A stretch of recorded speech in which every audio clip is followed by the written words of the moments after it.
Philip Siracusa, sponsored by Carnation, airing live on the United Public Radio Network on 105.3 FM in New Orleans.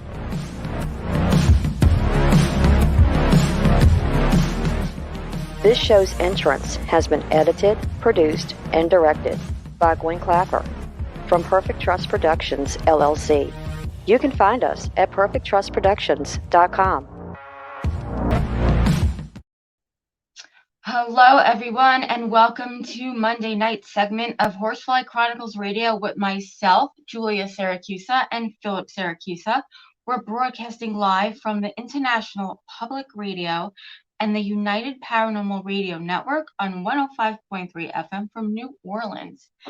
This evening's show is fully sponsored by Carnation, so we want to thank them for their sponsorship. You will have to do a few things in order to participate. Go over to the YouTube channel UFO Paranormal Radio or International Public Radio. You can also go into all of our Facebook stations, UFO Paranormal Radio Network, UFO Undercover with Joe Montaldo, News on the Flip Side, also Twitch, SoundCloud, and Podbeam. Also go over to our group, Horsefly Chronicles Radio, and join if you haven't. And if you have any questions for our guests, you can ask. Our guest is having some technical difficulties, so when he comes, we will just pop him in. So I'm going to introduce him. Welcome, Mr. Kevin Kinkade, to the show. Kevin first became interested in the paranormal in his early 20s. He worked as a professional psychic, giving readings for clients in person, online, and at psychic fairs. Mr. Kinkade has also been a professional actor for many years, both on stage and screen. His book, The Dream World, is available on Amazon.com, which Kevin explains years and years of studying our dreams. So when he comes on, we are going to just bring him right up. You know, he has an interesting bio. Let's talk about the dreams. Oh my goodness. I really hope we can get him on the show tonight, because this really is, I was looking forward to really getting into that, the whole dream thing. Do you remember your dreams? I don't remember anything that has to do with the paranormal, but I do remember just weird random dreams, you know? I feel like dreams are, in essence, another part of us. We, you know, as we exist physically, I believe sometimes in the dream state, we exist spiritually as well. And here's our guest. Hey, Yay! Can you hear us? Oh, no. Okay, so he's up on the screen. Okay. Kevin, can you hear us? I hear you. Wow, finally. Oh, okay. Thank goodness. Oh, that's technology for yeah, you. I can't hear me. Yes. It's a little choppy, but we're good. No, you're right. Sorry about this. I mean, this. Oh, it's not. It happens. We just introduced you to all of our listeners, and we want to thank you so much for being able to come on tonight. Oh no. So can you take us to the beginning? Thank you for inviting me. I really appreciate it. Take us to the beginning, Kevin. You know, you're a psychic, so let's go back into childhood.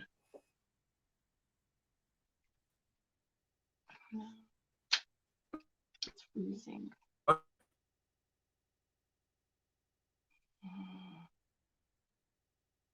It looks like we're still having technical difficulties. Please stand by. Oh, Kevin, can you hear us? No. We can't hear you, but he might be able to hear us. You can talk.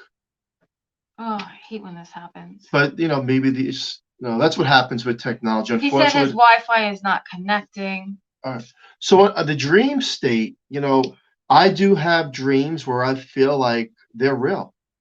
I wake up the next day and it's as if you want to call it similar to an out-of-body experience, where the soul meets other souls. And I'm sure many people have that, where you're meeting people on the other side.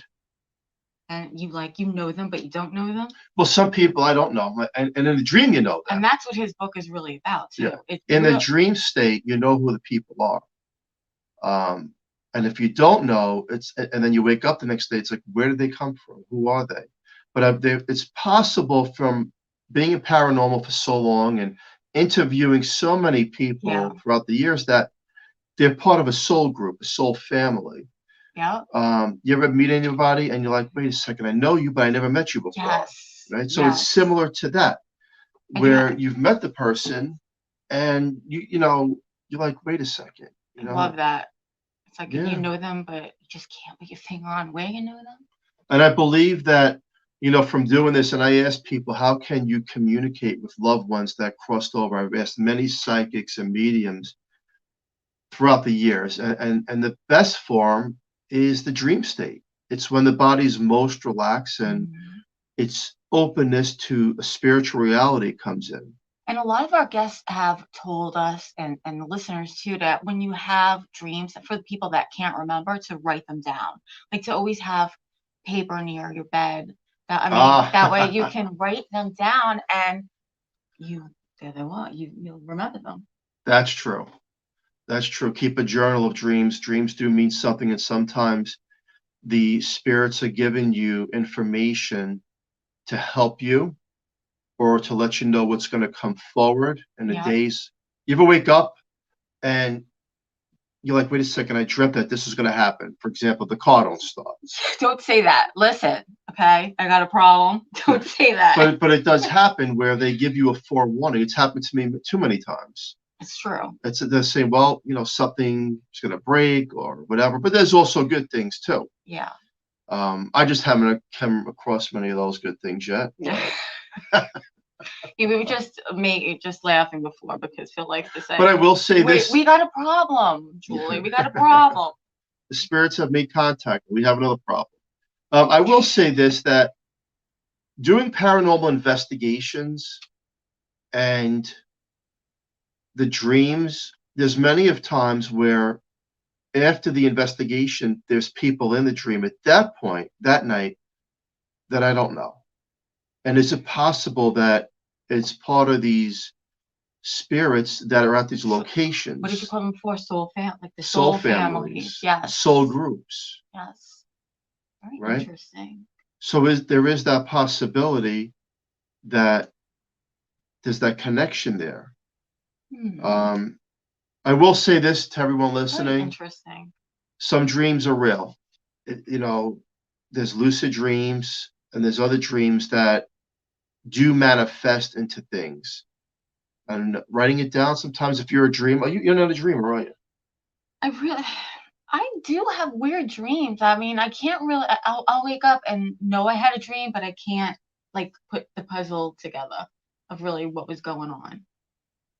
I don't know. It's really weird. I wish I did. I have dreams where I can wake up in the middle of the night, go to the bathroom, go back into the dream. And go right back into the dream. I hate those kind of people.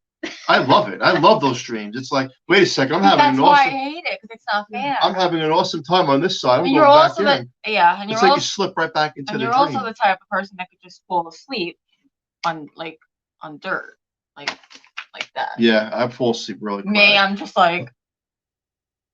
So, you know, I will say that the spirits, the good spirits and those that we love, I'm going to make you a promise to the listener that even though they may be gone in the physical world, and it's very hard for us to cope with it, it is. I promise you, from being a paranormal investigator and interviewing so many people from around the world and having so many people come to my house in the field of psychic abilities and mediumship, that we do go on. It's not the end all. It's not. It's really hard. It's over, and it's hard. It's hard to grasp. It's hard to tell the people too that have lost loved ones. You know what we know, what we feel to be true, because they don't get it, but we know that. It's not the end. It never ends. You know, there's always a open door. It's our willingness to try to communicate. But I believe from all these responses, the EVPs that were recorded, that they do watch us, they do observe us, and they send, and they're never truly gone. And now they send a lot of signs, and a lot of times we miss those signs. Gotta watch out for the signs. the music, the songs, the things that you just miss. So here's something I'd like to share with people, because a lot of people are either affected or have crossed over from the illness that's currently going on. And I will say that this is my experience of what happened to me when I had this illness 2 months ago. Yeah. I was in the bad stage of it, and I woke up every day thinking it was my last day and my last breath at some points. Yeah. But this is what did happen 2 weeks into this, because it lasted a long time. I had a dream, and in the dream were my past relatives, and they brought me back in the dream state to like the 80s, and they were at my parents' home in Staten Island, New York, and they were not acknowledging that I was sick in the physical realm. They brought me back to a time of peace and feeling good, as if it was just back in the old days where I didn't.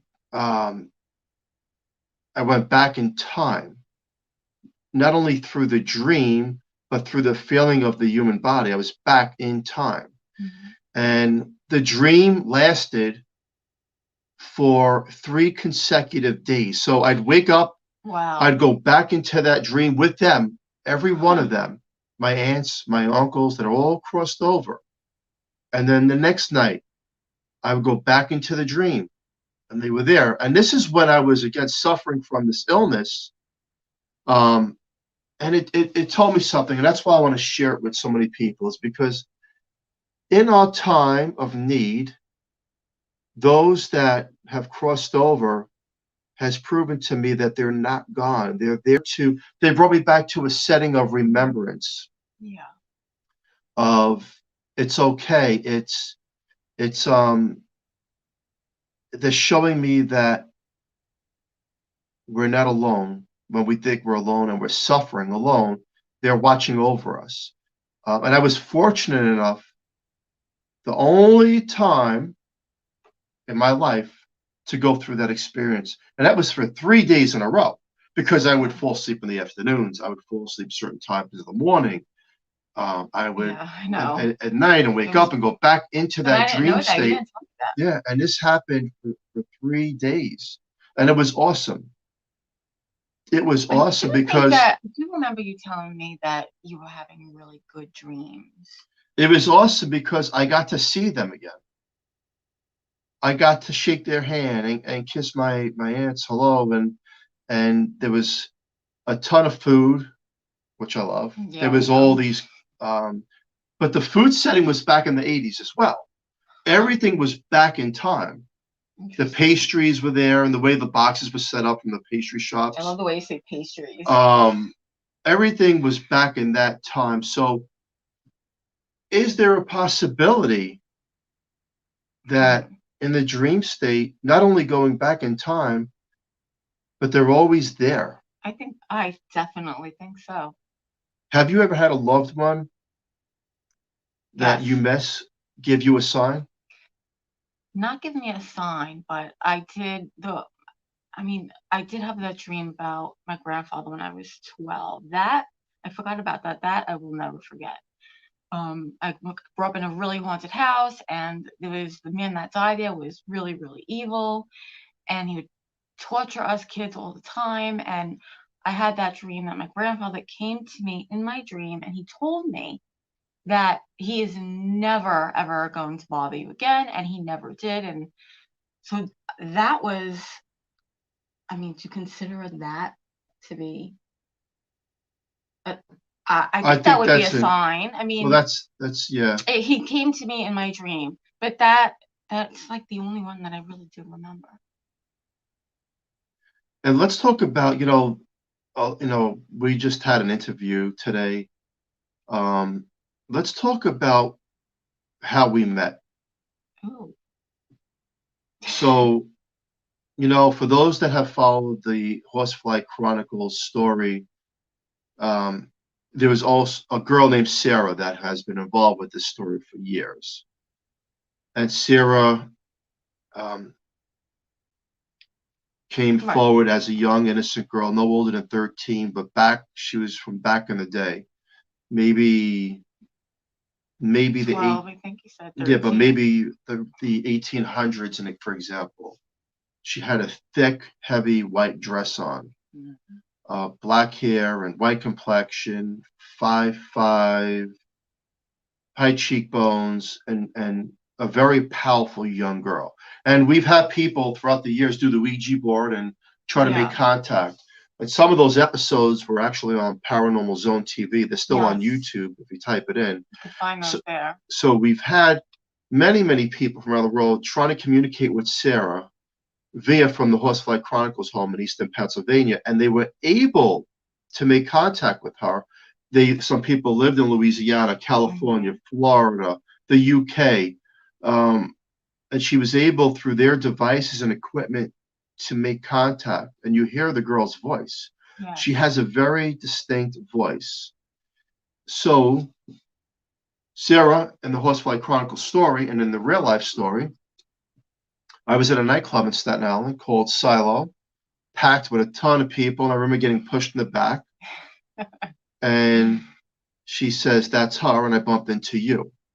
And then now we're married 20-something years later.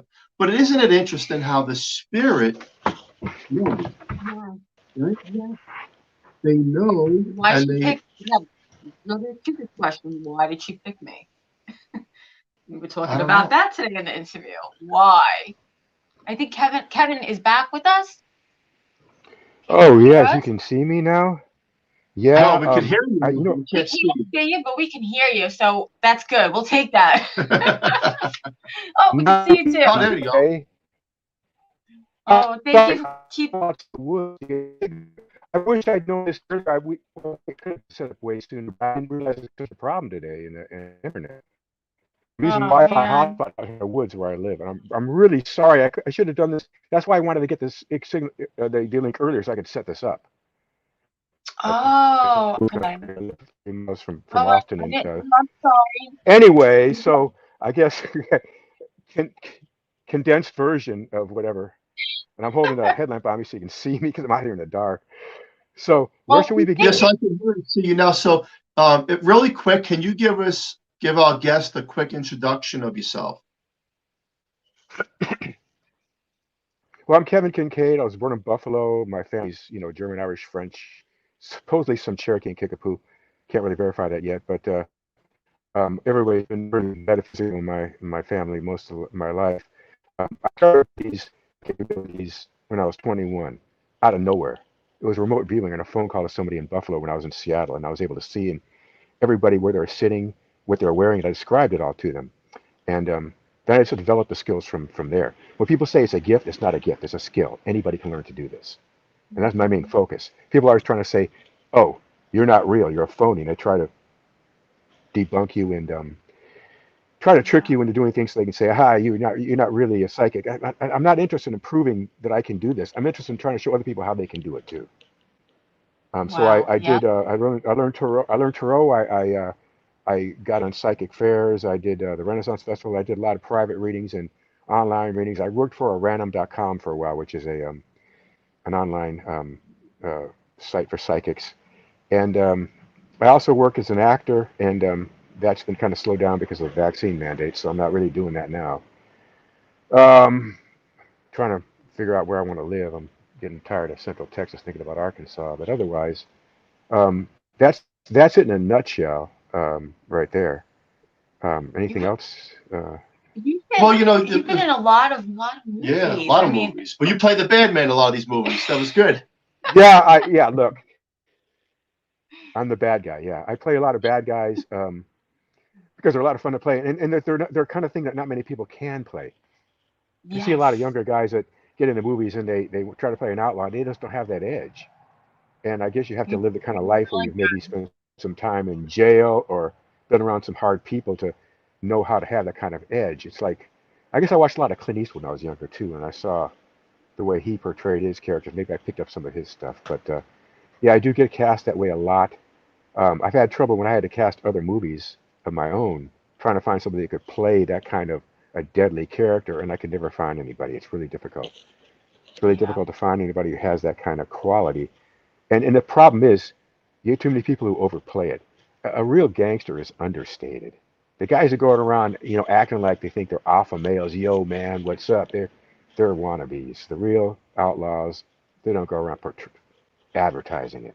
It's an understated quality, and it's something that people notice and pick up on. And of course, if you're at all have any even as a psychic, people pick up on that energy, and it makes you a target.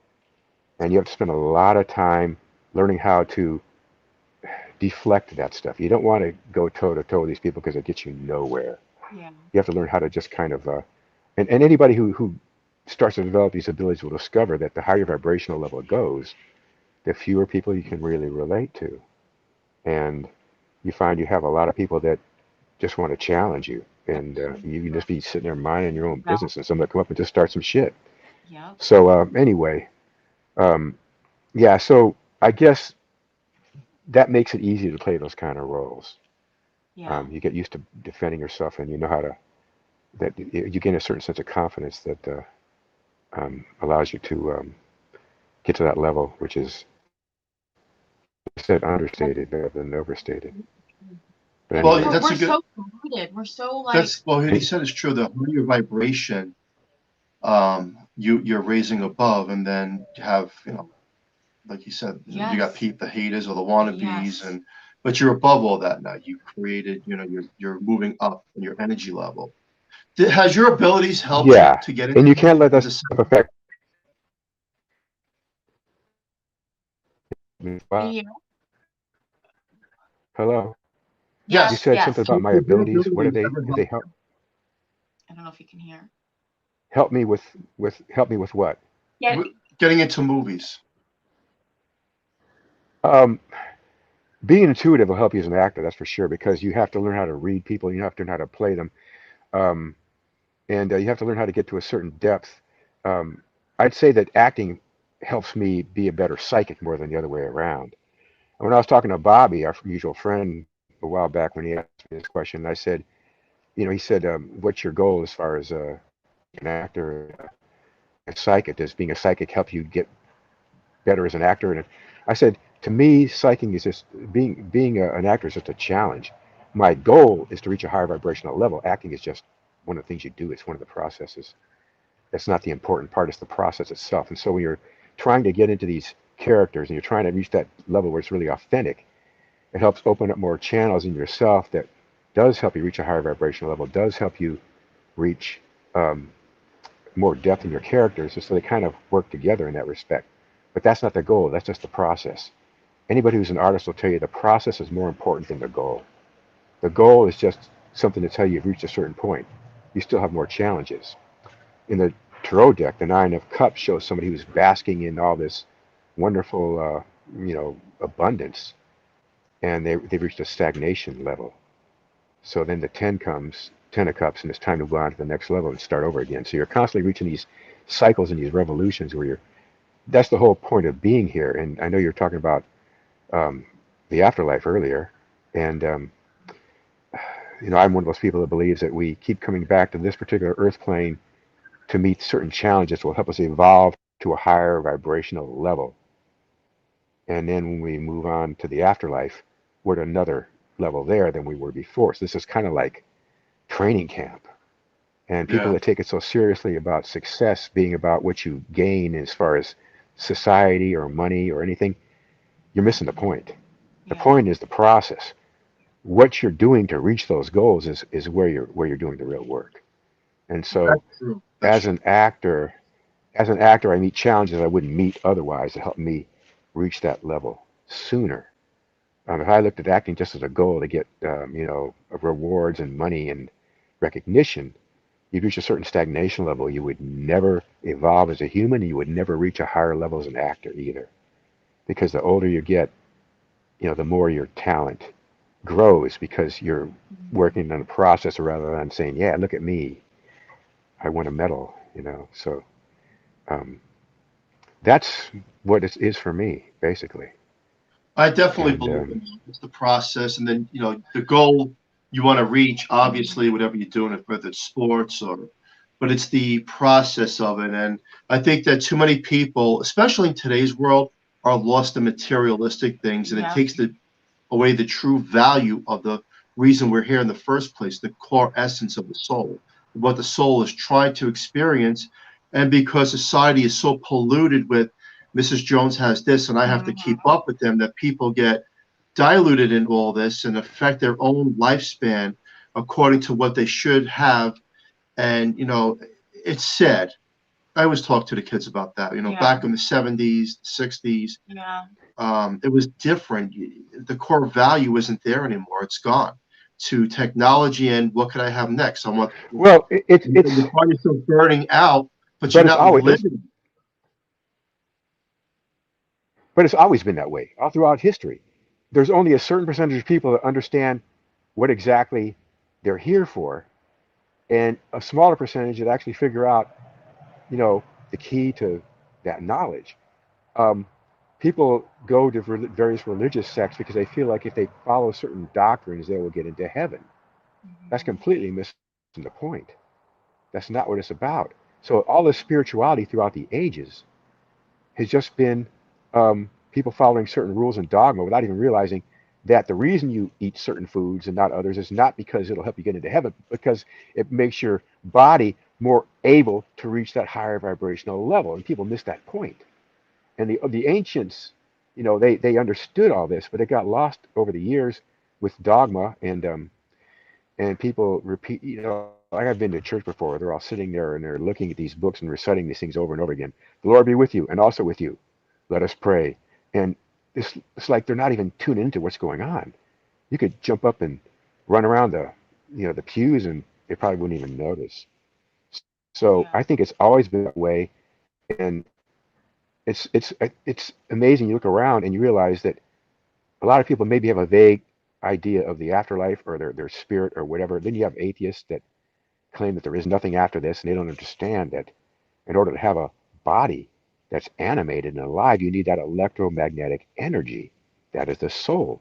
And it's that electromagnetic energy that is your soul that allows you to connect with other people and the magnetic grid of the planet, which allows you to use your psychic energy like a tool, like an antenna, to tune into the antennas of the other people around you and to use the magnetic grid to remote view and see places that are far away. It's all based on that electromagnetic energy.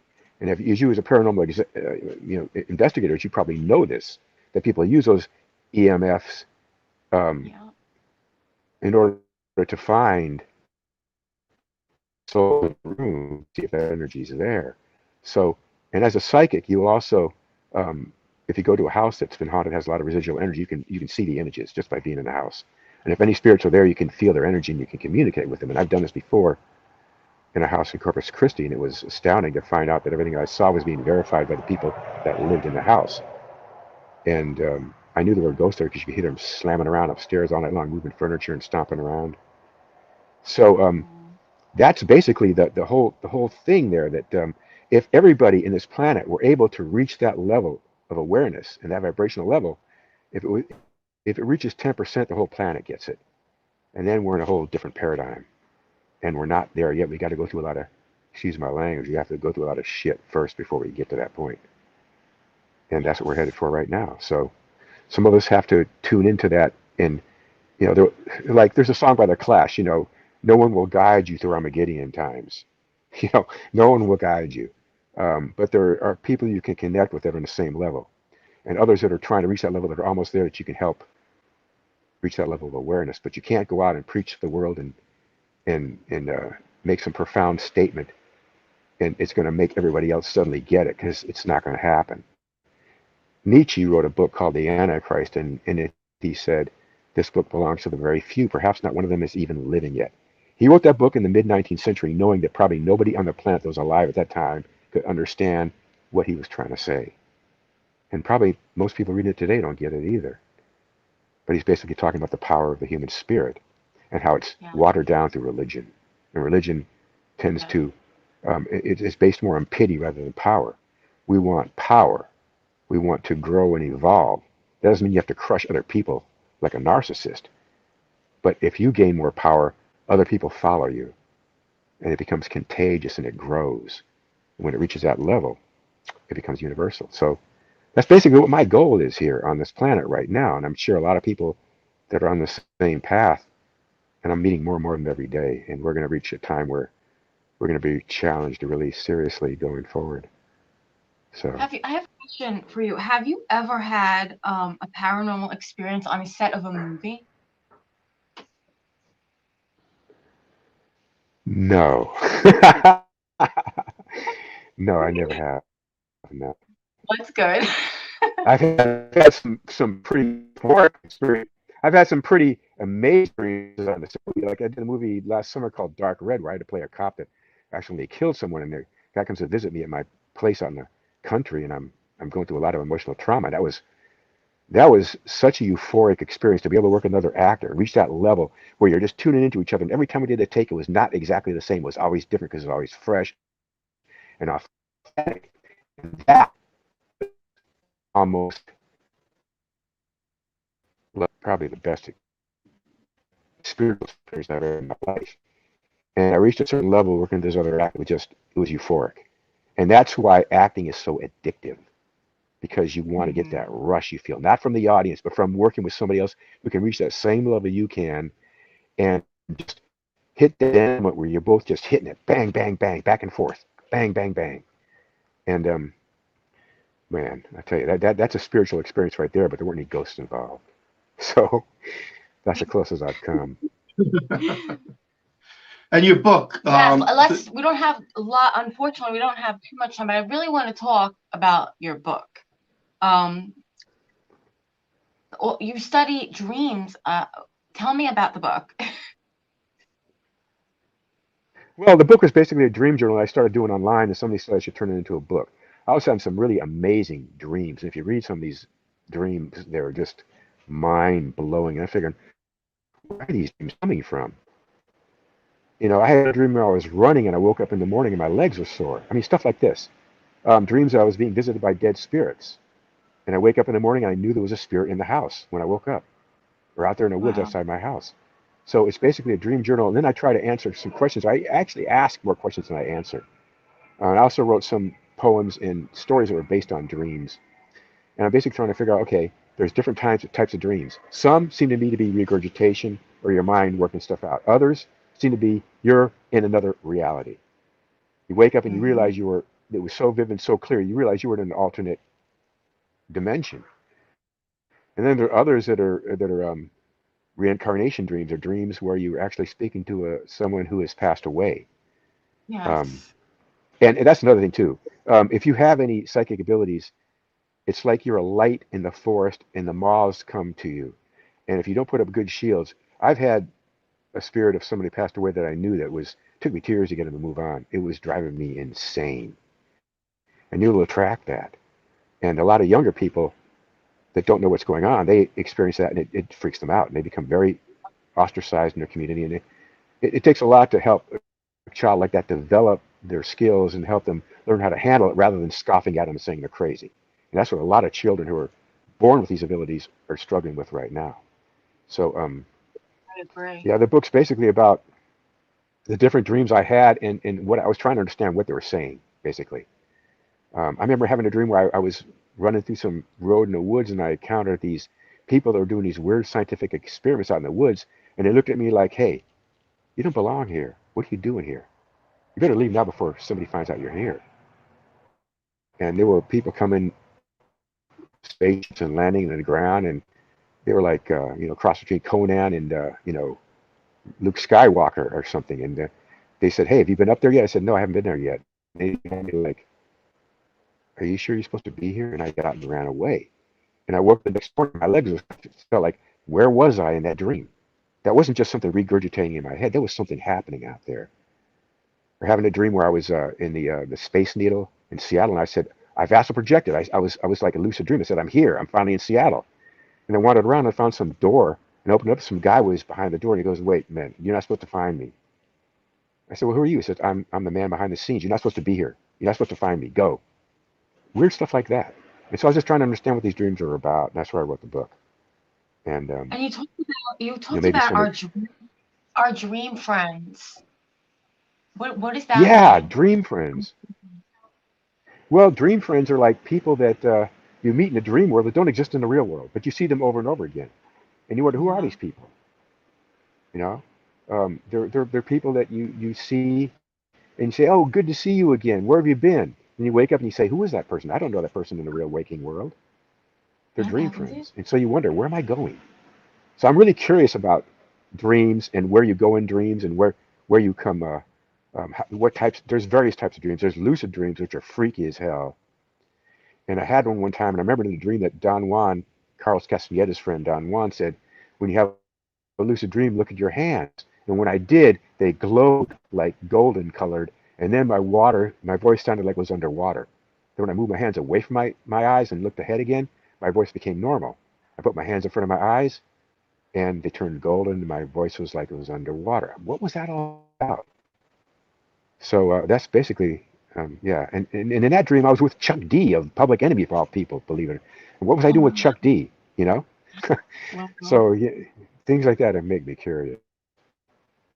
I had that dream So last night where anything someone was else? in the dream. No. Yeah, I did, and I didn't know who it was, but I knew them in the dream. You knew them in the I dream. woke Yeah. up, I didn't know who it was. I was Right. thinking about it, but I knew them in the dream. So, So I think that there's a part of Yeah, that's us that weird. subconsciously goes on into another, whether we want to call it dimension. I believe that the soul, the spirit, is crossing yeah. into their world. For example, being a paranormal investigator and trying to reach the other side, I think it's the biggest form of meditation that we're able to transcend into their realm. Yeah. That's possibly, that's why I kind of maybe they're other visit. We can't really hear you. Oh, God. But I had that dream last night. It's ironic. And I think that people should buy his book because dreams You are hear me? fascinating. A really good book. Definitely go to Amazon.com and get that book. Yeah, you definitely want to check it out. I love talking about I know you dreams, do. and He can because I talk think about that all day. there's so much content involved with that. Mhm. Yeah, it's Can you very hear it? interesting. Oh, I'm working on another book now that's going to be about how. Can you hear me? Yes. Yeah. Hello? Can Yes. you hear me? Yep. Okay. Can you hear us? The next book I'm work. Yeah, I can hear you. Um, Okay. I'm working on a book now that's going to be about somebody who commits suicide. What happens to their soul after they commit suicide? That's the book I'm That. working on now. Okay. Another book I'm Yep. working on is going to be about how people can develop their own psychic abilities. So those are the next two in the line. I'm also working on some Great. screenplays for movies, but as far as books go, those are what I'm working on now. So I'll let y'all know And when those come out too. they'll all be available on Pardon Amazon, me? right? On Amazon, we could find them, right? Amazon or someplace, wherever I can find a place to do it. It's just a matter of where. Yeah. Amazon's available right now. It's easy. I have it on Kindle and I have also in paperback for Dream World. But man, Do you think, I wish I'd figured this whole internet thing out here sooner because I could have been on the phone with you a lot sooner than having to rush this through. Sometimes my Sorry. signal in the house works, sometimes it doesn't, and this time it's thank God I figured out how to go outside with it. But anything that else? as a psychic, that the Pardon me? soul picks the life it wants to live? That's the theory according to Newton, or not Newton. Who's that guy? Newman? I can't remember his name now. He's the one that wrote Journey of the Souls. That's his theory that you choose your life. You have a soul group. You choose the people you're going to reincarnate with. Sometimes you do several lifetimes with the same people, trying to work out different things. It's kind of like being in the stage in a theater production, and you play different characters in each production. Like Shakespeare said, the whole world's a stage, and each of us must play a part. So I believe that theory makes sense to me. I can't prove it. Right. I can't remember the name of the guy who did the book Journey of the Soul, but he was basically doing hypnosis, and he was finding these things out from people he put under hypnosis. So based on if he's telling the truth, then that's the evidence right there. But I do believe you choose your challenges, and sometimes you get in this earth plane, you forget what your challenges are, you forget why you're here. Um, you don't remember the reason, and some people don't get that. Um, figured out until the next lifetime or the one after that. Sometimes it takes several lifetimes to figure out, okay, this is what I'm working on. So I think that's the main thing. You're trying to choose your challenges. And I'm assuming there's some lifetimes where maybe you want to pick a lifetime that's not all work and just fun. Like I want to have a lifetime where I'm a pro athlete, you make a lot of money. I don't know. Maybe that's true. Maybe it's not. I don't know. But I believe the I think, soul chooses its challenges and what it wants to learn and going through yeah, that experience. Because if you I think believe that about it, too. you're going to write a book on suicide and despair and where it goes. And then having interviewed so many people from around the world for years, myself and Julie, everybody said something like, it's the lifespan that it wanted to just be here for a short period of time. And you know, Yeah. I don't condone suicide, but there's so many things and communicating with the other side, like why does someone die? Why does a child die so young? It's as if, from my experience and other people, that this is what it chose. Yeah. And it's hard for us to digest that as human beings, saying, hey, wait a second, that's wrong. But communicating with that side and asking why the spirit, why did you have such a short existence here? This is what we're getting back in some sort of sense through EVPs. Like they've chosen a short path before they even came here. They've chosen their parents. Yeah. They chosen what they wanted to experience. And again, we find it hard. I still find it hard to grasp, but that's what we're getting back from the other side. Yeah.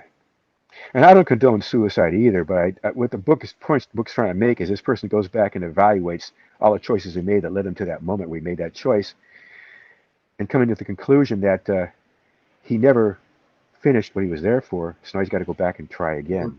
Yeah. Yeah. Good. Which is, Yep. you know, You got so it. that's Yeah. so that's what I'm trying to do with that. You didn't finish, so you have to go back, and you may go back on a higher vibration to finish it up and go through it. You know, it's fascinating because we make up everything as human beings. We make up time, we make up space, but according to the other side, there is no time.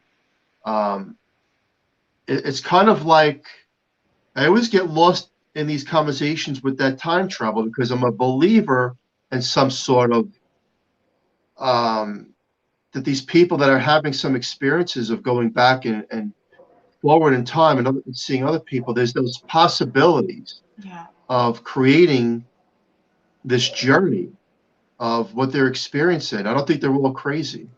No, it's just so many questions, right?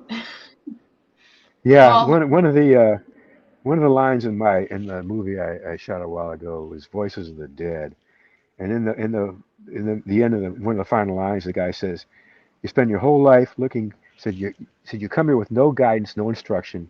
You spend your whole life looking for answers when you're not even sure what the questions are. It's kind of yes. the way it is. Yep, it's true.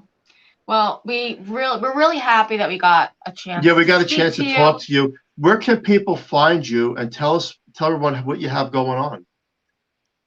Well, I've got a website that's a photography website with T-shirts and posters that I'm setting up now. That's called wildstreetstore.com. Wildstreetstore.com. I haven't finished setting it up yet. I've got my actors page, which is kevinkinkade.com. I'm no longer going to be on Facebook after tonight. I'm deleting it. Yeah. You know, I'm going to be in some other social media platforms, but if you go to my kevinkinkade.com or the other one, wildstreetstore.com, there's ways to connect with me there. You know, there's contact link at the bottom, so you can send me emails and any questions or anything like that. But yeah, I'm not on Twitter or Instagram anymore. I'm not on Facebook anymore. I've dumped all of them. Well, yeah, I'm going to be in some other networks. TikTok.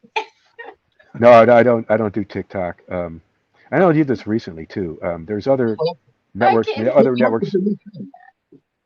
other networks I'm on now. I'm sorry, what?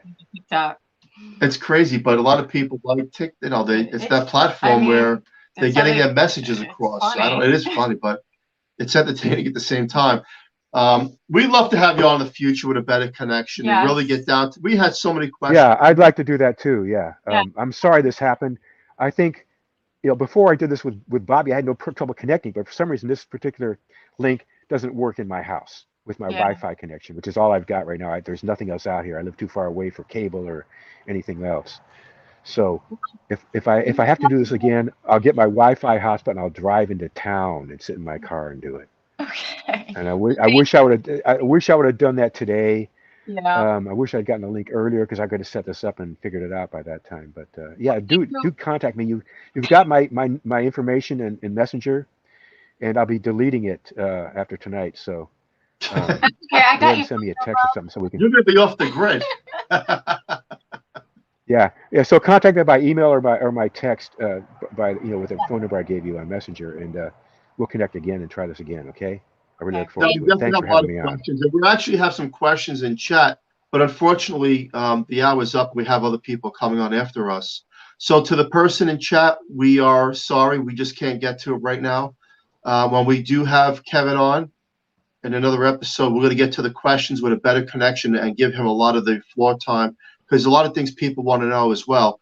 So thank you so much for coming on Horsefly Chronicles Radio. We really do appreciate it. Okay. Thank you. Thank you for having me. Appreciate it. Thank you. And special thank you to Carnation for fully sponsoring the show. We love them. And join us again next Monday night at 8 p.m. EST 7 CST on 105.3 FM from New Orleans. Thank you, everyone. Have a safe, great night. Don't forget where to find Kevin, get his book, and a very interesting guest. And dreams are so big; it's a part of everyone's life. Stay tuned for next week and the next show. Thank you, everyone. Thank you. Bye-bye. Good night, Kevin. Thank you. Bye-bye.